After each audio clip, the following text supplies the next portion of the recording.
Hey everybody, this is Pete Tseronis, and I am super excited today to lead a discussion with our colleague, Mr. Kevin Hamer, who officially, if I'm not mistaken, Kevin, I don't want to mess this title up, President and CEO of Akiak Technology. Did I say that right?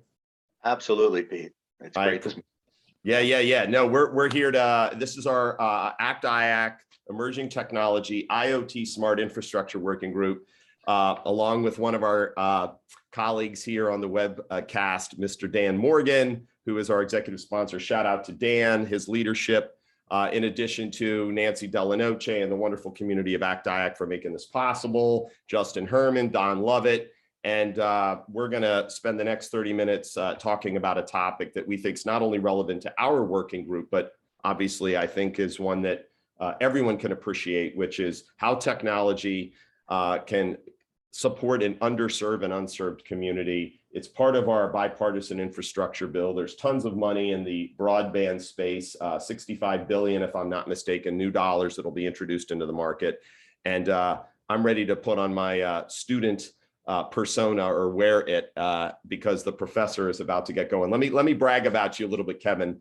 We mentioned President and CEO of Akiak Technology, folks. He's retired federal senior executive who's turned into an entrepreneur, or probably always was one. I can relate to that. His passion for supporting and accelerating an economic future for Indigenous people, not just in Southwest Alaska, but really those that are underserved and unserved. 34 government career. He's co-founded for-profits, nonprofits. He's a brother from another mother. By way of the University of Notre Dame and the University of Virginia, please welcome Kevin. And Kevin, I'm going to pass the baton, and this is a loaded subject. Yes. And we call it, addressing the digital divide, rural tribal broadband. How do we set context for this, pal? Sure, and thanks for that wonderful introduction, Pete. We find ourselves at a nexus of historic opportunity, a rare time when we have a severe need, generational investment and funding, and emerging technology where they all intersect. It's a very rare time, and this is we're going to make hay while the sun is shining, to use an old phrase. And let me break down a little bit and set the table for the audience here. When we talk about severe need, what are we talking about? With rural tribal communities, they have the lowest rate of access to affordable high-speed internet connectivity at least minimum speeds of 25 megabits per second download and 3 megabits per second upload.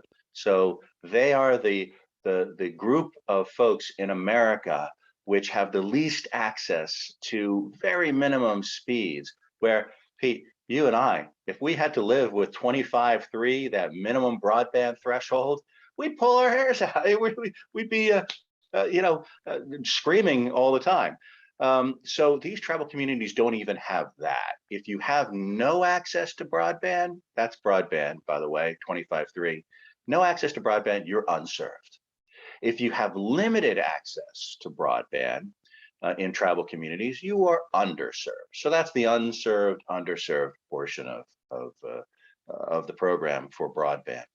What does that mean if you're unserved or underserved? It means you don't have any access to the communication tools and information that the rest of America has. And the severe impact of that was a bright spotlight was put on that in COVID. The tribal communities had the highest rates in America of COVID infection and COVID deaths. And when we did a lot of research in my area where my tribe exists in Southwest Alaska, remote Southwest Alaska, we found that if you didn't have broadband in our area, you were twice as likely to get and die from COVID as any of the 22 areas in Alaska, census areas, that did have broadband. The pattern is compelling. The need is severe, and it's historic. They're on the other side of the digital divide, and they are on the outside looking into the digital economy. So severe need exists in America for rural tribal communities. Historic funding. That's now generational funding with the Invest in America Act, The American Rescue Plan interjected last year $1 billion for tribal broadband connectivity. And so there's an investment, historic funding levels for tribes, rural tribes, to get connected, to start closing that digital divide. Of course, you need both high quality, affordable, stable broadband and power to close the digital divide in Indian country. And then, of course, the emerging technology. That's the piece that really is putting hope and new opportunities for tribes in remote areas that are hundreds of miles away from any fiber or cable internet connectivity. So emerging technologies like low Earth orbit satellite, which is first coming online in Alaska last month, provides new opportunities for tribes to get broadband. And of course, for power, hey, solid state lithium ion technology has been made quantum leaps in the last 3 to 5 years. So power and broadband, providing those to remote tribal communities, here's the time. Yeah, Kevin, let me for our audience, there's big numbers, people here inside the Beltway, billions of dollars. And again, I think that our working group, I know I could speak for Dan and Justin and Don and the team, that we understand the role that technology has to underpin innovation, transformation, modernization. And we tend to focus on this humanity component, which you're addressing. And so for those listening, if you're selling into government, if you're wondering, the what's in it for me because there's a transaction, look, there's plenty of cash out there, but think about the mission, right? The government, Kevin, we talk about mission and why it matters. The tribal broadband connectivity program, 980 million. I'm checking out here on Broadband USA, directed to tribal governments to be used for broadband deployment on all tribal lands, as well as for telehealth, distance learning, broadband affordability, and digital inclusion. So Kevin, you've contextualized that. And I think for our listeners, if you are not just looking at this as opportunity, but to sell, but an opportunity to solve problems, this is where, Kevin's mentioned, there's a fact sheet, the bipartisan infrastructure framework was released on July 8th prior to the infrastructure bill. And there's no shortage of articles or links that we will share regarding the story, the humanizing story behind this. So, Kevin, if I can continue this discussion, maybe use some anecdotes of 4 examples so people can understand. You mentioned low Earth orbit satellites. You shared with me, what it really likes to be in a geographic area that you've traveled to, where you don't wake up and have this, oh, let me just jump on the internet to find out what's going on in the world. Give us some more anecdotes and stuff we need to be aware of so that our audience can go research this and learn about what maybe they're fortunate to have, but also those that don't, and how we can help. Sure. So my family's tribe is the Akiak Native community in remote Southwest Alaska. That's where I get my passion for this. And of course, that whole area of Southwest Alaska does not have any broadband connectivity. Without that broadband connectivity, that census area, the Bethel census area where our tribe exists, has a 21% COVID positive rate. Our tribe had a 61% COVID positive rate. So as we looked at this and we figured out, all right, they couldn't go home from schools when the schools shut down because of COVID. They couldn't go home and have access to any digital tools, any remote learning, any digital classrooms, things that we in the lower 48 take for granted as a way of at least continuing the education process while the schools were physically closed due to COVID. So our students in Akiak had to go physically to the school every day and pick up a bag of their homework, paper homework, take it home and try and work that homework, that daily work, by themselves with no access to teachers or educational tools. That's just part of it. No telehealth is available. No remote jobs are available where you don't have high-speed internet connectivity. So that whole area of Southwest Alaska, 55,000 square miles, It's the second largest unserved area by broadband in America. And there are 56 tribes, not just ours, 56 tribes in that area that don't have any broadband access. Kevin, the programs, the money that through grants and other vehicles that is being put out there. Let's talk for a second here about, the technology that excites you about the opportunity. And when I think of personally Alaska, I think frozen. Nobody's going to dig lines and dig ditches and drop fiber lines under. I mean, it's not easy. I'm not saying it's easy anywhere, but what is some of the technology? You mentioned LEO satellites, but what are some of the things, putting on your visionary hat, where you can see hopefully the future is where we need to get to, but in a crawl, walk, run? What are some of the technologies and some of the realities of, hey, it doesn't happen. It's not a put a satellite in the sky and everything's working. You've talked about how power is so critical and energy to making that communication and that to-be state where internet is available to these individuals. So not unlike many rural tribes in America, those 56 tribes in Southwest Alaska are like little independent islands in that vast area, 50, larger than the state of New York. They aren't connected by roads. They aren't connected by power grids to each other or any other major source. And there's fiber, the closest fiber is hundreds of miles away. A shortened construction season, frozen tundra, delta, it's a nightmare.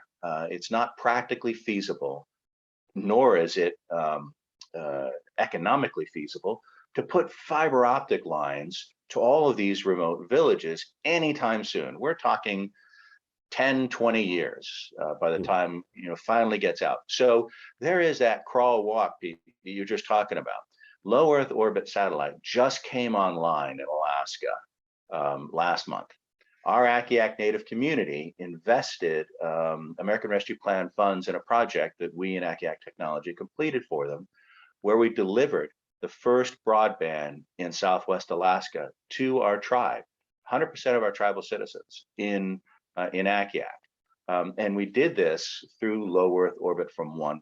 They're the only ones that are available right now in Alaska. Starlink is available elsewhere, but not yet in Alaska. So that's the emerging technology. We used our 2.5 gigahertz license that we got from the FCC under their new program called the Rural Tribal Priority Window. We applied for and got a license. So we are fixed wireless access to all homes and buildings in Akiak. It's not just one location, it's all locations in our tribal community. So there are solutions. The emerging technology is there. We in Akiak, unfortunately, are on the bleeding edge of it, but it's becoming more of an option for remote tribes. That emerging technology is driving access opportunities. The problem right now for many tribes is they don't have an Akiak technology. They don't have a trusted partner from industry, nor are they able to navigate through all the federal grant programs to find where the money is, how to get and write a good grant proposal, and get a trusted industry partner to help them solve this problem. So I'm worried that all this generational funding that's now available, it won't meet the need because those partnerships, those trusted partnerships, don't exist. And that's why IACT is so important. It's a trusted space to create those partnerships. Yeah, I like the focus on partnership, and we know that in this town that you're going to need folks to help implement. You're going to need to coordinate. In this case, I want to talk a minute about FCC and NTIA, that role, right? Each one on the government side, one on commercial, and you mentioned it in passing, this rural tribal priority window. I mean, just determining what spectrum, for those in the audience, spectrum, go check out the radio magnetic spectrum. It is the most critical infrastructure we have. And provisioning it, working with the FCC so that we can have broadband, right? Be it 25 up or 25.3, you still need to do a lot of that engineering, regardless of the physical infrastructure. Can you talk a little bit about the role that the FCC and NTIA, in your mind, through the Department of Commerce, is driving? Because I think they're a hidden in plain view, especially the NTIA, entity that is not always affiliated with like the CIO council, chief technology, coolness of AI and stuff, but they're helping manage how this communication will ultimately work. So maybe talk a little bit about that. Sure. The FCC has always had a prime role in telecommunications in America, obviously. And so in 2020, they came out with a rural tribal priority window where they offered for an educational broadband spectrum, 2.5 gigahertz. They offered that to tribal communities if they met certain criteria, license free. Which is great. But one of the criteria is you had to build out an infrastructure using that 2.5 gigahertz for your community to provide broadband connectivity at certain milestones, build out milestones. So very important for tribes. You get it license free, but you have some hooks in there that require you to build out broadband connectivity for your tribe. So that was a real kicker for us. We now had a vehicle to provide that fixed wireless asset. Important piece of the technical solution here. The second, of course, is low Earth orbit satellite. And the FCC is required to provide approval for the launch of low Earth orbit satellite constellations, right? Each of the satellites in the constellation. So our tribe actually supported Starlink's launch, wrote a letter to the FCC supporting Starlink's launch of their polar satellites. So there's more opportunity in Alaska. OneWeb is one, they're out first, but Starlink also has plans to provide a LEO service in Alaska. The more, the better, as far as we're concerned. So those are the kinds of new emerging technologies that when you bring them together with a long-term fiber optic plan, you can actually create, as we are doing in Southwest Alaska. We've gone from our small tribe where we provided broadband, we just turned it on last month, to a consortium, a nonprofit consortium of 17 tribes in Southwest Alaska. That's that YKD Tribal Broadband Consortium you mentioned. And we're applied for the NTIA grant, Tribal Broadband Connectivity Grant, in September, to provide a crawl, walk, run solution that provides broadband in the near term using LEO, while we create an undersea fiber cable to landing stations along the coast, in some of our villages along the coast, and then connect fiber broadband instead of trenching it across the frozen tundra. Use a point-to-point microwave ring of towers and broadcast fiber broadband to all of our villages and through our fixed wireless access to all of our homes within all these communities. That's transformative. That it is, and I'm sorry I have to jump in as the architect in my brain. I mean, just this you laying that out, that's amazing. And that's like that hard work behind the scenes before a switch is flipped on, saying, look, now we've connected these communities. I mean, again, folks, the broadband connectivity program we mentioned, please check out and read something that is known as Justice 40. Ann Duncan, the CIO of the Department of Energy, former CIO of the EPA, really stressed that program. And if you don't know what it is, it's tied to Executive Order 14008, which is tackling the climate crisis at home and abroad. Justice 40, which is a program that addresses identifying the disadvantaged communities and benefits that are needed to underserved and unserved populations. So shout out to that program. Kevin, let's go to this amazing group, and I'm going to make sure I say this properly. The Yukon Easy, Kuskokwim Delta Tribal Broadband Consortium. Did I say it right? You did. It's a mouthful. All right. TVC. All right, my man. Tell us about it, its mission, and what is why the passion for it and its purpose. So tribes, we have figured out a solution. It's repeatable and extensible from Akiak Native community to all of the 56 tribes in Southwest Alaska, and in fact, to any remote tribal community in America. Quite frankly, Southwest Alaska is one of the hardest places to do broadband. If you could do it there, your solutions can generally work for the rest of the tribal communities in America, remote tribal communities. So as we develop this solution and found the right approach to a village-based broadband connectivity model, that LEO, low Earth orbit satellite. And then we said, okay, how can we get the rest of these unserved tribes, get the same for the rest of the unserved tribes? And that's to create a consortium of tribes. We are stronger together. We are tribal communities, sovereign tribal communities who want to own our internet future. And so together, we applied for the NTIA grant. 17 tribes got together and say, let's do the same thing. We've got a plan, we've got the technology, we've got the implementers. Let's roll this out to more communities. And I think we're going to go larger than just the 17 tribes. It's along the Yukon River and the Kuskokwim River. So it's exciting time in Southwest Alaska because there's hope, finally.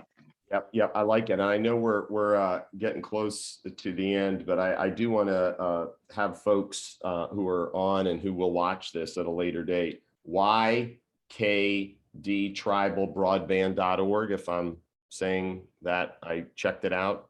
Is that the URL, or are you looking at me like, I don't know? I know, I'm looking at it, I can't remember. Well, good, because I just did it and it worked. So unless my eyes are wrong, good. I was just, not to put you on the spot, brother.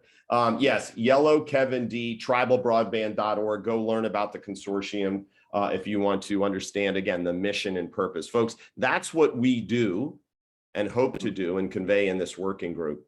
We want to teach how smart infrastructure, because a lot of, Kevin, what you've talked about, a low Earth orbit satellite, be it teamed with private LTE to control a community or a village, as you mentioned, laying wires, putting up towers, all of that stuff has to happen and form the foundation before, when somebody goes on in a community in Alaska, Southwest Alaska, say, I am connected. It's not doing the 14.4, modem noise that unfortunately, or fortunately, some of us no longer have to deal with. That's the hard legwork. And I think when this topic was brought up, I hope our group here understands that we can talk about the tech till the cows come home and all the opportunity, but what you've been outlining, the reason there are grants, the reason that the government's saying, let's invest in people like your company to help build this infrastructure. It's amazing. So here's a kind of a question before we hit it kick it to the parting shot. Akiak's one of many. You've mentioned, there's entities like the FCC, the NTI. These other companies you have to work with, like, how do they come together? Like, how do you convene, the carriers and the product? Is it hard? Is it easy when you're like, look, this is to serve a population that is underserved? How's that been, that journey? It's been exciting but difficult, as you can imagine. It's creating the right team, just like in any, as the folks that are watching this, if you're in industry, especially the GovCon industry, that creating the right team to meet the government need is the key to success. Same thing here. It's creating those companies that you can work with, the engineering companies, the infrastructure build companies, that are also passionate about what it is that you're doing, the mission that you're serving. And they are the ones that are highly capable of providing the solution in the environment that you're in our case, Southwest Alaska. It's a very unique environment. So we put together an outstanding team of contractors. We had 9 contractors working together for this NTIA Tribal Broadband Connectivity Grant to deliver this broadband solution and future fiber to our 17 tribes in our consortium. So it's all about the team, and tribal leadership is so key here. Our tribal leadership, starting with our chief, Mike Williams, is progressive. He calls himself the chief troublemaker because he wants to change. He wants progress. Being on the other side of the digital divide is a terrible place to be in today's America. And unless you close that with affordable, high-speed, quality broadband and power, you can't have a smart village, which is our vision for the future. You can't progress and drive economic future for your tribe without it. Love it. I'm gonna offer up a few bits, bytes, and insights here for our audience. We mentioned the Infrastructure and Investment Jobs Act, also known as the Infrastructure Bill, and there's, if you Google it, $65 billion with broadband. But folks, listen to a couple of these, if I may. One of the objectives under this bill is to ensure every American has access to reliable, high-speed internet. Broadband internet is necessary for Americans to do their jobs, to participate equally in school learning, healthcare, and to stay connected. Yet by one definition, more than 30 million Americans live in areas where there is no broadband infrastructure that provides minimally acceptable speeds. Problem in our rural communities, of which we're talking about our folks in not just rural America, but our tribes. The legislation will also help lower prices for internet service and help close the digital divide so that more Americans can afford internet access. And if anybody on this today can imagine not having their internet, I'm sure they would be having serious anxiety issues. So this is the mission, this is the problem, and this is why, Kevin, I can talk to you for hours, and I will after this.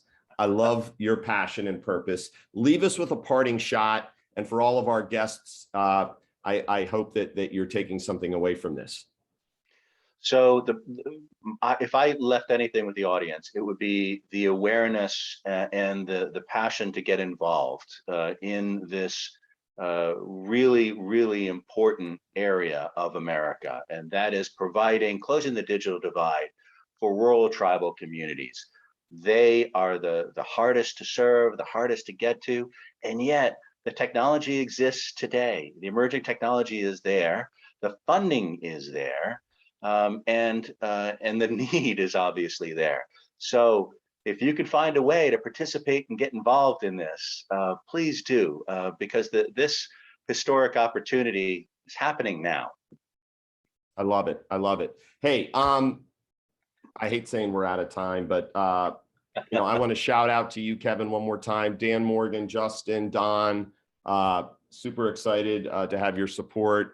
For those on the call or when people watch this, we hope that you are interested in more of the type of programming we're going to provide. I'm going to pass the baton for a minute here over to Mr. Dan to put him on the spot for maybe a shout out to how to join or at least come join. Dan, you want to take the floor for a minute? Sure. I mean, first I want to say thanks to Kevin. I learned so much about what broadband deployment takes. And certainly we want to make sure that these infrastructure dollars reach every corner of America because we have to connect this country. So thanks for your work and your leadership on this stuff. Be on the lookout in the new year for a new training series on IoT concepts that we'll be putting together through this working group. And you can visit the ACT-IAC web pages in the emerging technology community of interest to learn how to sign up for our listservs and get more information. Always follow Pete on social media. He's always got some really great content and is our great hype man for this working group, and we really appreciate his leadership as well. Thank you, Dan. Don Lovett, I got to get you on here. If you're able to hop off mute, you're instrumental in making a lot of the programming come together. Do you want to add a few words of wisdom, my friend? Appreciate it, Pete. Kevin, wonderful presentation. You hit a lot of points, discovery, ideation, some solutions. It was fantastic. So really appreciate having you. We do have an event tomorrow where we're launching our training series. It's going to start at a little different time at noon. So Justin's put together some experts, both from the government. I believe, Dan, you're on tap to speak, and then also from private industry. So look for that on our page. I'll go ahead and put that on the chat window real quick. So before you leave, you might link that page and have a look at what's taking place. Once again, thanks so much, Kevin. Thanks, Pete. Wonderful job putting this together and moderating. Appreciate it. You bet. You bet. So, hey, listen, I hope folks share this with others. I know it was an early start here on the East Coast, but stay curious, stay engaged, stay informed. Kevin, you're the man, and we'll talk again soon, my friend. Thanks, Pete.